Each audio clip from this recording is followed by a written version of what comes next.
Hello mga katorsoy, eto nga pala yung ganap na pupunta kami sa bundok. Napalakad nga pala kami ng di oras niyan kasi nga naman ay hindi makaahon yung tricycle na aming sinakyan. Ang driver para namin sa tricycle ay si Jackie nga pala mga katorse. Paahon nga naman kasi ito kaya siguro hirap na hirap siya kaya naman hindi makaahon. Kaya eto at napalakad na lang kami ng di oras. Pataas nga pala itong mga katorse kaya naman hingal na ako niyan pero hindi lang masyadong halata. Katanghali ang tapat na nga itong mga katorse dahil late na kami napunta rito kaya naman eto kahit sobrang init at sobrang tirik ng araw wala tayong magagawa kung hindi magtiis.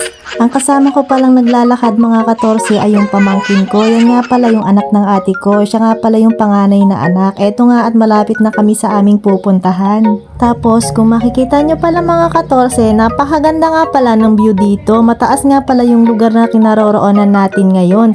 Kaya ayan at kitang kita yung magandang tanawin sa ibaba. Buti na lang mga katorse at medyo malamig na dito sa itaas. Medyo malamig yung simoy ng hangin at presko na sa pakiramdam kasi nga dahil sa mga puno. Panay nga ang reklamo ko ng mga oras na yan dahil nga naman pinabayaan na lang talaga kami na maglakad at si Jackie nga pala ay nauna na. Sobrang puyat din pala ako dyan mga katorse kaya naman kung makikita nyo ay napakalaki ng aking eye bag. Habang naglalakad nga kami ay nagkukwentuhan nga kami ng pamangkin ko at niloloko-loko ko siya dyan. Pero hindi ko na maalala mga katorse kung ano nga ba yung mga pinagkukwentuhan namin dyan. Basta ang aking naaalala ay yung hinayaan na lang kami na maglakad dyan. Nakarating na nga kami dito sa aming pupuntahan mga katorse at medyo malayo-layo pa ng konti yung kubo pero sulit naman yung ating pagod mga katorse. Pagdating natin kakain na lang tapos chichibog na tayo ng madami. Pero syempre sabi ko lang naman yung mga katorse pag alam ko naman na busog na ako humihinto na ako sa pagkain. Kaya nga pala kami nandito sa taas mga katorse kasi yung anak ng pinsan ko dito ginanap yung kanyang birthday.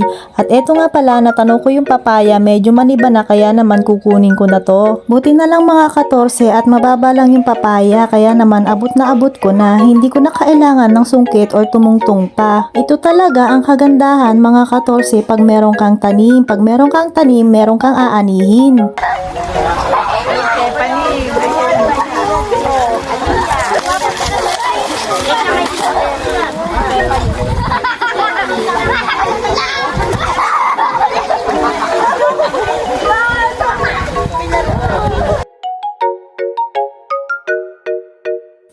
Meron nga pala kaming swimming pool dito mga katorsi. Ito nga pala ay DIY na swimming pool. Ginawa lang ng mga kapatid ko at yan ng mga tropa niya. At medyo burado na rin pala yung pintura. Kailangan na ulitin ng pintura mga katorse. Kung makikita nyo naman, diba? Ayan nga at nag-e-enjoy sila na mag-swimming. Pati yung mga kapatid ko nag-e-enjoy din.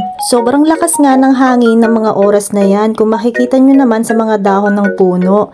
Hindi ko nga alam kung bakit sila tumatagal dahil sobrang lamig. Yung iba pala dyan mga katorse ay yung mga anak ng pinsan namin. Ang saya talaga pagsama-sama mga katorse lalo na pag marami kayo. Ito nga palang tubig na ito mga katorse ay libre lang. Galing lang ito sa bundok. Wala siyang chlorine mga katorse kaya naman fresh na fresh yung tubig from the bundok. Yun lang mga katorse. Sana nag-enjoy kayo sa ating video. Please like and share and follow for more. Thank you for watching!